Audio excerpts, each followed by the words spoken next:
pas vous dire bonjour individuellement, ce sera un bonjour collectif. On va pouvoir commencer. C'est parti 3, 2, 1. Ok. Alors écoutez, il s'appelle Fer Servadou, petit mélier, araignant blanc, étraire de la Duy, et il forme un inventaire à l'après-vert qui sonne un peu comme le nom des chevaux à l'arrivée du tiercé, ou alors la liste des pseudos d'un club échangiste. C'est un petit peu la même chose au choix. Et ce sont des noms qui sont tombés dans l'oubli, au point de paraître aujourd'hui un petit peu exotiques. Il faut dire qu'ils font figure de poids plume, en regard des 6 mastodontes que vous connaissez, 6 cépages qui ont colonisé le monde viticole. Même si vous êtes un buveur ou une buveuse d'eau, vous les connaissez. Dans les rouges, les Cabernet Sauvignon, la Syrah, Pinot Noir, Merlot. Dans les blancs, le Sauvignon, le Chardonnay. Et bien cette morne litanie, ces fameux cépages dont on va vous parler aujourd'hui, vont les rompre. Mais surtout, ces fameux cépages sont synonymes d'une des plus belles aventures du monde viticole de ces dernières années. Vous n'avez pas d'ouvrage à proprement parler à présenter, sauf que votre activité a fait que vous avez alimenté de nombreux chapitres de l'histoire viticole, dans le sens où vous êtes vigneronne. Vous pouvez peut-être simplement nous dire quel est le nom de ce domaine, où est-ce qu'il est situé, d'où vous venez? Alors, je suis dans le sud de la France, dans le Minervois. Donc, je vais dire à égale distance entre Toulouse et Montpellier, sur les contreforts de la Montagne Noire. Donc en plein Languedoc. En plein Languedoc, oui. Donc, j'ai un domaine de 12 hectares et il s'appelle Clos-Santeil. André nous vient aussi de province. Alors, si certains amateurs de vin ont le vin mauvais, lui, André, il est plutôt curieux. Parce qu'en fait, il a un peu slalomé, il a creusé un sillon, et il continue de creuser un sillon, c'est une espèce de battleur qui qui trace le vignoble. On peut compter en kilomètres, mais aussi en centilitres, j'ai l'impression. Donc, monsieur André a commis ce livre, qui est là, on peut présenter chez Duno, qui s'appelle À la rencontre des cépages modestes et oubliés, dont on va évidemment vous parler. Moi, j'ai commis très très humblement la préface de cet objet, donc j'en suis très honoré, mais c'est vraiment une toute petite contribution en regard du travail de longue haleine que vous avez mené. J'espère, André, que vous êtes en grande forme, parce qu'en plus, on va faire suivre cet instant-là, d'une dégustation, et d'une dédicace. Du vin à partir de ces cépages qu'on a retrouvés et qu'on ne connaît pas, dont on ne connaît pas les goûts puisqu'ils avaient disparu, ils avaient été mis entre parenthèses par l'homme. On espère que l'homme, dans ce cadre-là, ne fait que mettre entre parenthèses et ne détruit pas. Comme ça, on peut réouvrir ces parenthèses. Et là, je vois des éprouvettes. Tu nous as...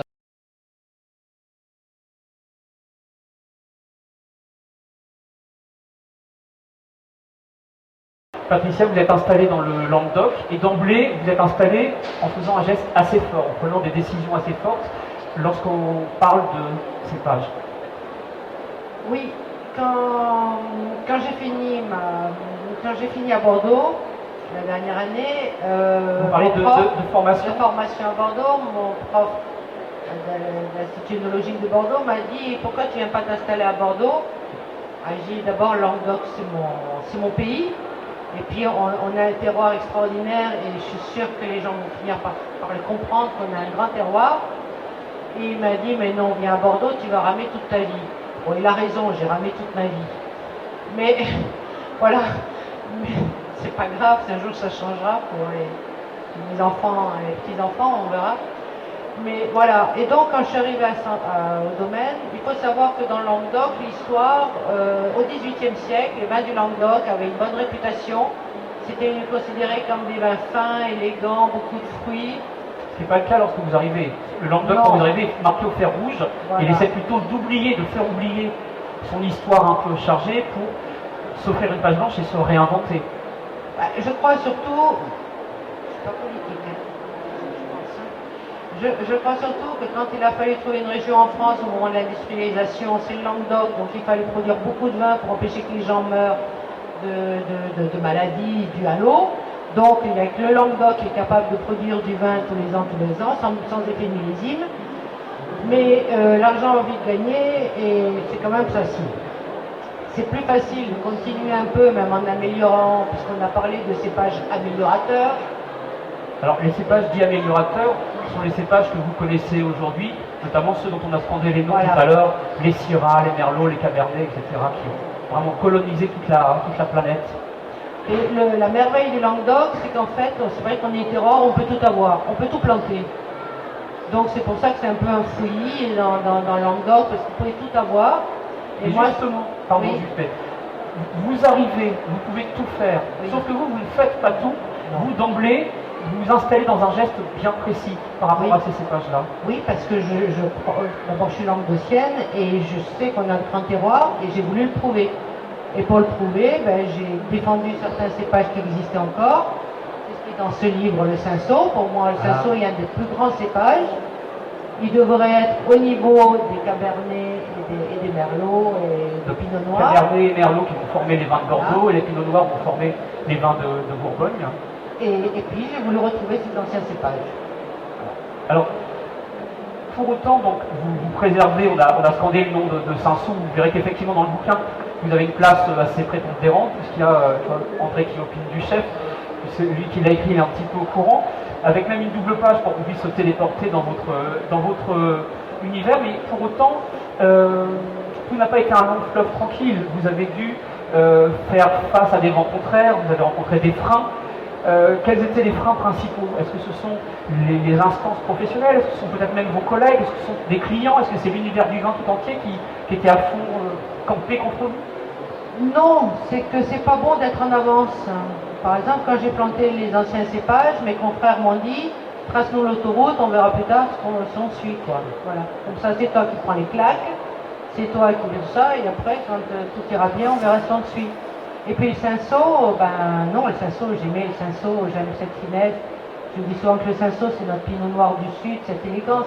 C'est quand même autre chose quand vous avez, en 90, je vinifie la première fois de mes Cinsault à part, que vous avez que dans le Languedoc, à l'époque, remettez-vous dans les années 90, c'est pas maintenant, presque 30 ans après, on aurait pu dire ça déjà. Pas de chiffres. Oh là, pas de chiffres, non.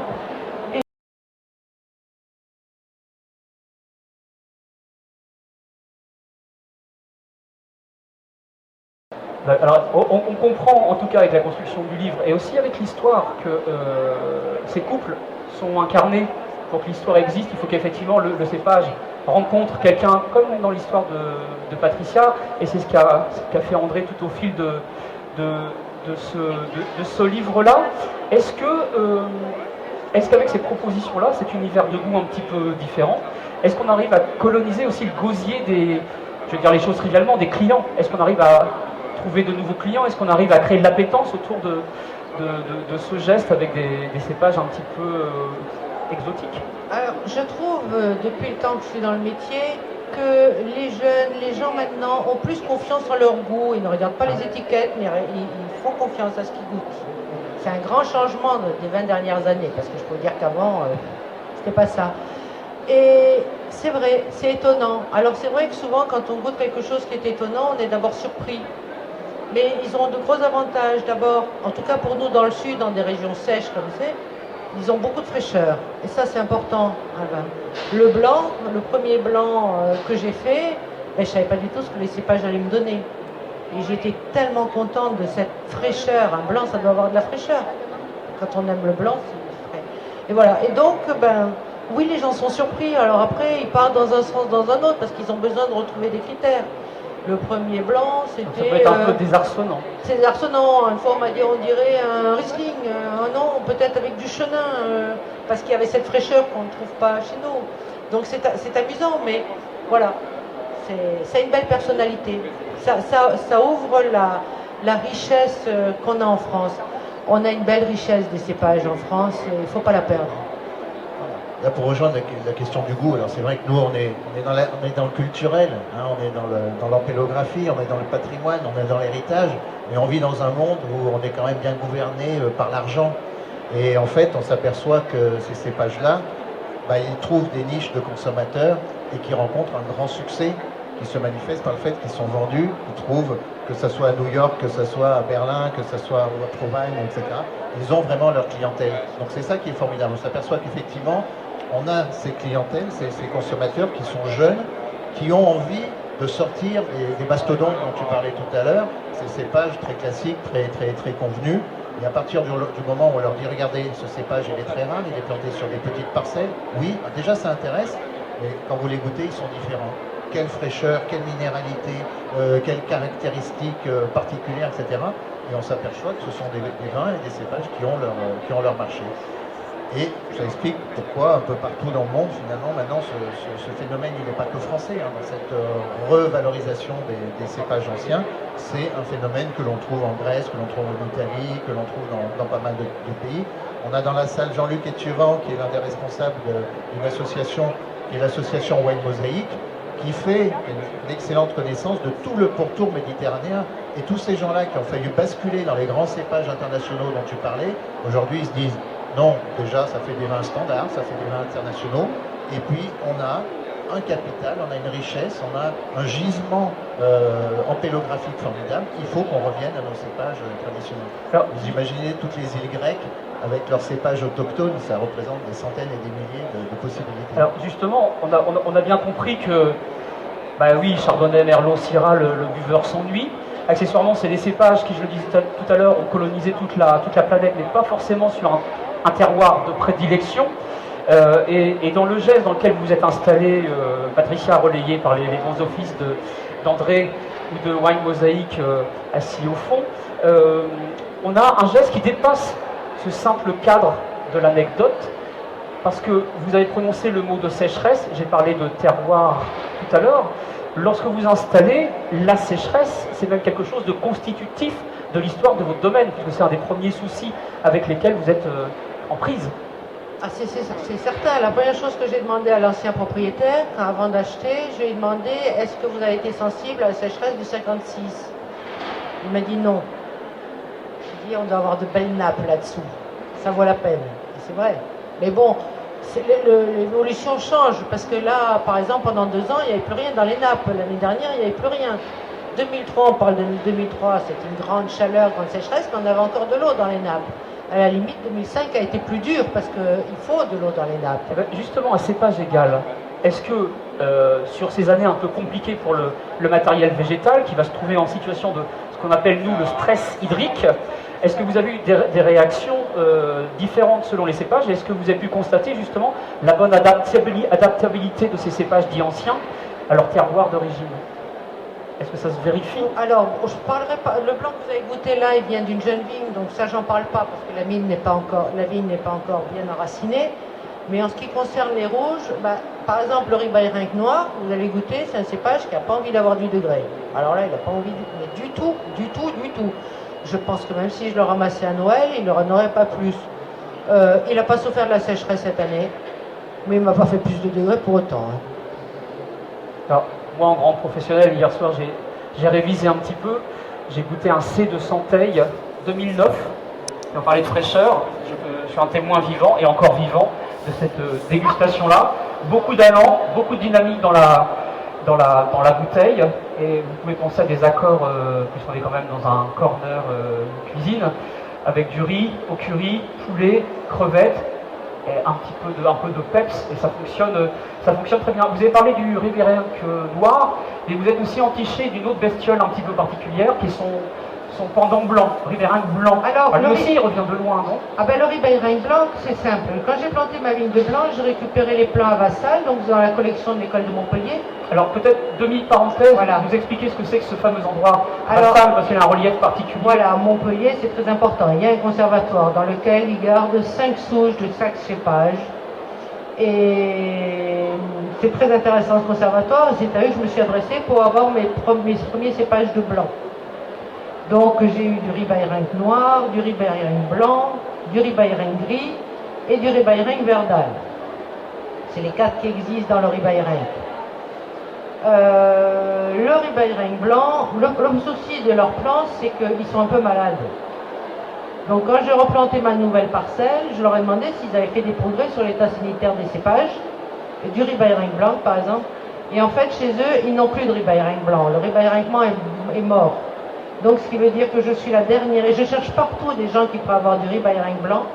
A priori, C'est une certaine fierté, je dois avouer. Je suis la dernière à avoir du Ribaireng blanc. Si vous en avez, manifestez-vous.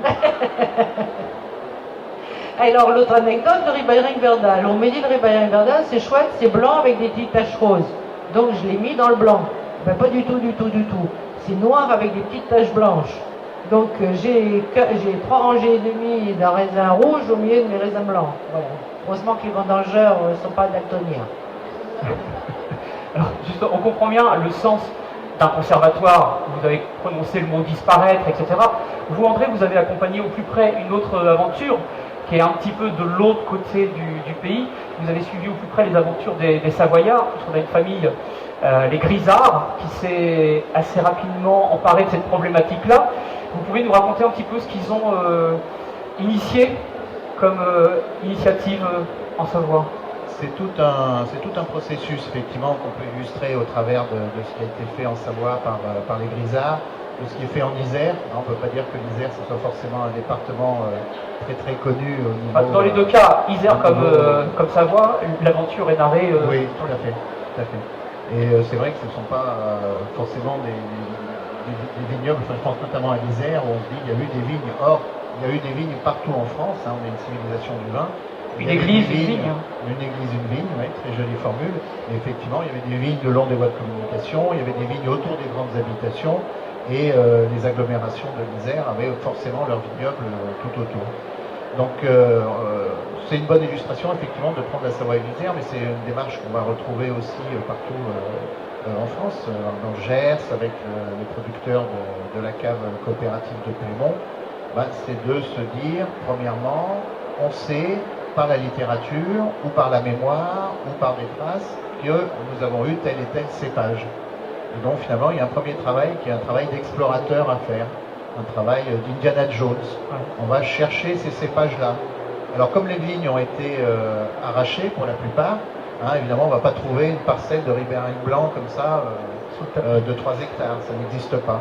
Donc on va explorer, on va chercher, et c'est ce que font les Grisards, ou ce que fait Nicolas Gonin ou d'autres, c'est d'aller chercher près des maisons, est-ce qu'on n'a pas des vignes, donc des vignes qui auraient un caractère domestique au final, des cèpes de vignes qui subsistent, qui sont en pergola devant les maisons, qui sont devant des murets, qui sont voilà, il arrive qu'on trouve effectivement des cépages qu'on ne connaît pas, des cèpes qu'on ne connaît pas. Donc il y a ce premier travail d'explorateur à faire un peu partout en France. Et après, il y a différents travaux, mais on pourra y revenir après. Et puis il y a toute une procédure assez précise, puisque bien souvent ces cépages ne sont plus dans le catalogue des variétés cultivées en France. C'est-à-dire qu'on n'a pas le droit de les planter. On n'a pas le droit d'en faire quoi que ce soit. On peut faire un petit pas de côté pour expliquer le contexte. Vous savez qu'en France, on a un talent particulier pour l'administration, je crois même assez spécialement doué. Peut-être avez-vous suivi les aventures de Cocopelli, qui sont des gens qui se piquent un petit peu dans le même système au final, d'entretenir les variétés de graines, de semences, etc. Et ces gens-là sont en but avec un problème majeur qui est que leurs graines ne sont pas partie intégrante du GNIS, du catalogue du GNIS, qui est un catalogue officiel. Et bien, les cépages dont nous parlons là, il ne suffit pas que M. André les débusque au coin d'un buisson, il faut aussi pouvoir leur redonner une vie officielle pour pouvoir continuer l'aventure.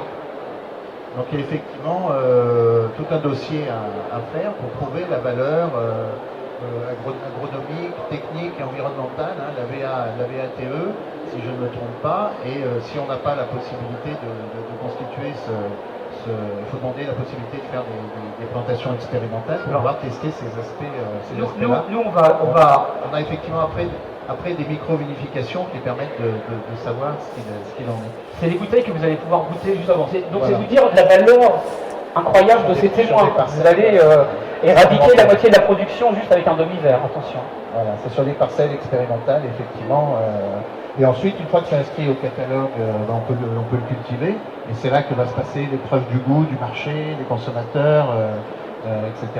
Et ensuite, il y a une autre étape, mais il y a de plus en plus de vignerons qui n'attachent pas beaucoup d'importance à cette étape, qui est de faire rentrer le cépage dans telle ou telle appellation, dans telle ou telle AOC ou AOP, Il y en a beaucoup qui, devant le succès que rencontrent ces vins de cépages rares, se contentent de le mettre en vin de France ou en IGP, ou Alors, qui sont beaucoup plus justement, larges. vous êtes lecteur, vous êtes auditeur, accessoirement vous pouvez être consommateur, peut-être qu'en cachette vous buvez du vin ou vous en achetez. C'est-à-dire que comme tout à chacun, vous remettez à ce que nous raconte l'étiquette, c'est-à-dire l'appellation d'origine. Est-ce que vous trouvez l'un et l'autre un sens à ce que ces cépages-là soient intégrés au cahier des charges? Puisqu'en France, on a ce rapport très ténu entre le terroir, le cahier des charges et l'appellation d'origine. Petite victoire quand j'étais présidente de la Livinière. 2. Le Ribeirinck, j'avais pas le droit de le planter. Minervois la Livinière, donc c'est une appellation, c'est la crête qualitative de l'appellation. Voilà, de l'appellation. Appellation. Voilà, qui a été le premier cru classé en Languedoc. Donc j'étais présidente 12 ans, 2 choses je suis arrivée à faire. Le Ribeirinck, j'avais pas le droit de le planter parce qu'avant il s'appelait l'Arignan. L'Aspirant. L'Aspirant, c'est le nom d'un village à Montpellier, donc on m'interdisait de le planter. Donc on a recherché ses origines, son original en Languedoc, et il s'est transformé en Ribeirinck. Ça, c'est ma première victoire pour qu'on puisse le planter. Et puis d'abord de retrouver son nom languedocien. Donc c'est une fierté d'une languedocienne. Et deuxièmement, dans les cahiers des charges de notre appellation, et en minervois, parce que on peut, c'est ridicule, mais on a le droit de les mettre pour 5% n'importe quel cépage ancien. Et après, en minervois, on peut mettre du pic-poule noir et on peut mettre du Ribeirinck qui sont dans les décrets. Et donc, vous militez pour? Oui, mais on en reparlera dans 20 ans. D'accord. Il y a encore des choses qui doivent évoluer. Alors, parmi les choses qui sont... oui, Si je peux, André, pardon. sur cette notion d'appellation ou d'IGP ou de vin de France, etc., je crois que ce qui est important, c'est de voir... Alors, juste une demi-parenthèse, le vin de France, par facilité de langage, on va dire que c'est le pendant moderne, contemporain du ancien vin. vin de table, anciennement vin de table. Mais on est aujourd'hui dans un monde du vin qui est de plus en plus complexe. On a de plus en plus de consommateurs. On ne le voit peut-être pas en France, on est un petit peu écrasé par la loi E20, mais il y a de plus en plus de consommateurs dans le monde entier. Il y a de plus en plus de producteurs. Il y a de plus en plus d'hectares plantés. Il y a de plus en plus de cépages qui reviennent et qui sont mis comme ça à l'ordre du jour. Et ce qui va compter, c'est, je pense, en dehors de classifications administratives ou légales ou réglementaires, ce qui va compter, c'est de faire des vins qui ont une personnalité, qui ont une identité, qui racontent une histoire. Aujourd'hui, on n'a pas des problèmes de qualité en France au niveau du vin. On a des problèmes de personnalité de ces différents vins, de ces centaines de vins que nous avons. À partir du moment où on a fait une belle aventure avec un cépage qui a failli disparaître, on a fait ce travail d'explorateur, on a fait ce travail, parce qu'il y a différentes étapes comme ça, on va parler d'explorateur Indiana Jones, il faut retrouver le cépage. Ensuite, on prend la casquette ou les petites moustaches d'Hercule Poirot et il faut retrouver l'identité de ce cépage-là. Et les ramifications, les homonymies, on l'a entendu tout à l'heure, les homonymies rouillent les pistes. Retrouver son nom, il faut faire intervenir des orthographes comme Pierre Gallet, tu en as parlé, il faut faire intervenir José Bouillamos pour faire l'ADN, etc. Il y a tout ce travail-là qui est fait et qui permet après de vraiment exprimer, d'avoir la personnalité, d'avoir l'expression du cépage. Et c'est ça qui compte, et c'est ça qui dans la tête des consommateurs plaît. C'est l'histoire qu'il y a derrière le vin. Donc après, voilà, c'est un point de vue, hein, mais pour l'avenir, c'est important de le savoir. Alors, on a des contraintes administratives, on a aussi une petite contrainte ferroviaire avec Patricia qui a hâte de retrouver son Languedoc et tous ses petits-enfants, ses Cinsault, ses Ribeirinck, etc. Une chose quand même, Patricia, par rapport à ce qu'on a entendu, on a entendu qu'on avait une nécessité d'entretenir des conservatoires. On a entendu aussi qu'on devait être spécialement vigilant sur le réchauffement, puisque c'est une des problématiques assez fortes, et ça prend un relief très particulier dès lors qu'on est en dessous de la Loire. Les gens du Vaucluse, les gens du Rhône souffrent beaucoup aujourd'hui du réchauffement climatique, avec des degrés alcooliques qui montent, et donc des vins qui, je vais le dire poliment, mais qui manquent de fraîcheur. Si on est moins diplomatique, on va parler de vins lourds et déséquilibrés, voilà, c'est fait.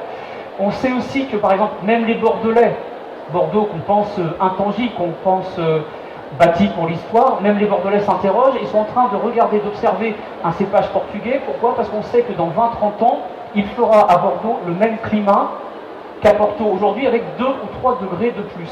Donc, pour vous, quel sens, comment est-ce que vous projetez? Parce qu'on parle de présent, on parle d'ancienneté, on parle du passé avec les cépages, il faut quand même penser au futur. Je sais que vous avez préparé avec votre fille la notion de transmission, mais comment est-ce que vous l'envisagez? C'est simple, moi mes anciens cépages, je les ramasse fin octobre. Disons, Ah oui. donc, je veux dire, ça peut se réchauffer dans le coin avant qu'il... Alors, cette notion, pardon, je mets le pied dans votre réplique, on sait que les cépages bordelais, bientôt, on les récoltera au mois d'août. Et vous nous parlez d'octobre. Donc, vous voyez une vraie grande différence pour atteindre les maturités. Et oui, et encore, je vous dis, le ribaïrinque, on se demande s'il a envie de mûrir avec les chaleurs qu'il fait chez nous. Je pense qu'il en voudra encore un peu plus. Donc, est-ce que ça peut répondre à une autre problématique qui est celle qui agite la société autour des pesticides, par exemple? C'est vraiment un problème assez aigu qui touche toutes les strates de la société, même sur les buveurs ou buveuses d'eau. Est-ce que c'est des cépages qui peuvent répondre à ces problèmes-là? alors, moi, j'ai cru que ces anciens cépages étaient abandonnés pour des raisons techniques, enfin parce que de surgreffage et des choses comme ça, après le phylloxéra. Et en fait, non. Ce qu'ils adorent, c'est l'oïdium. Voilà. Et d'autres saletés qui... C'est une maladie Voilà. qu'on soigne au soufre, vous savez, des poudrages. Voilà, et ils adorent vraiment ça. En plus, quand ils poussent, ils sont sales, ils sont mal éduqués, au lieu de pousser bien droit, ils me font des rejets partout, donc il faut passer dans la vigne. C'est un travail à temps plein, il faut 2 personnes à temps plein par hectare, rien que pour eux, au printemps. C'est horrible. C'est beaucoup, beaucoup, beaucoup de travail. Ils ont plus de personnalité que les autres. Oui, non, mais non, mais je les garde parce Il y André qui veut défendre la veuve et l'orphelin. Mais non, Voilà. mais c'est vrai. Mais j'en ai 3 hectares, je peux prendre. Je n'ai pas les moyens financiers d'en avoir un 4e, quoi. Mais après, c'est vrai qu'il me le rend bien. Il me le rend bien. On Mais se bat. est-ce Et que- aussi, il faut le temps que j'apprenne à les maîtriser. Autant le cinceau, ça fait 27 ans que je le travaille, je le maîtrise. Là, ça fait 15 ans. Il y a certains, les nouveaux qui viennent d'arriver. C'est aussi un travail d'éducation. On est là, hein, allez, je te donne ci, tu vas voir ce que tu vas me donner, et tout ça. Mais c'est passionnant. Donc on est ancré dans un temps lent, un temps Ah agricole. bah oui. Bah Et oui. donc vous n'avez pas on comprend le caractère ingrat que peuvent avoir ces cépages-là. Donc, puisqu'on parle de transmission, et lorsqu'on plante de la vigne, on sait très bien qu'on ne plante pas pour soi, mais pour la génération, voire les générations d'après. Vous n'avez pas l'impression de transmettre un cadeau empoisonné à votre fille Cécile, qui est déjà dans les clous, dans les starting blocks? Ben non, parce que la première vigne que j'ai plantée avec ces cépages malades, oui, c'est un cadeau empoisonné, parce qu'elle est enquiquinante cette vigne, et elle ne produit pas grand-chose, mais le résultat est magnifique. Donc on en a planté une nouvelle, celle que vous allez goûter, avec 9 cépages. On ne les maîtrise pas encore, mais elle comme moi, on est dans la même galère, mais c'est passionnant. Mais c'est 9 cépages dans une parcelle, c'est beaucoup. Bon. Alors, elle fait semblant d'être calme, mais en fait, elle regarde sa montre, la pauvre, il faut vraiment qu'elle file. Il ne faut pas que je rate mon Alors, train. heureusement, les verres sont pleins, donc vous buvez nos paroles, c'est bien, mais rassurez-vous, vous allez pouvoir vous réhydrater en vrai juste après. On vous rend à la vie civile. Merci beaucoup, à bientôt André. Patricia. Et vous Merci resterez en Dominique. persistance rétinienne grâce Merci aux beaucoup. bouteilles. Merci. Alors, monsieur André, maintenant vous êtes tout seul, Monsieur vous êtes là, Dominique. vous défilez. Je suis tout à vous. Vous avez ouvert un champ tout à l'heure. On a dit que ces cépages, ils avaient pour eux d'ouvrir un nouveau champ dans l'imaginaire du vin. Vous avez creusé ce sillon-là. Ils répondent aussi à d'autres problématiques au-delà de la question du réchauffement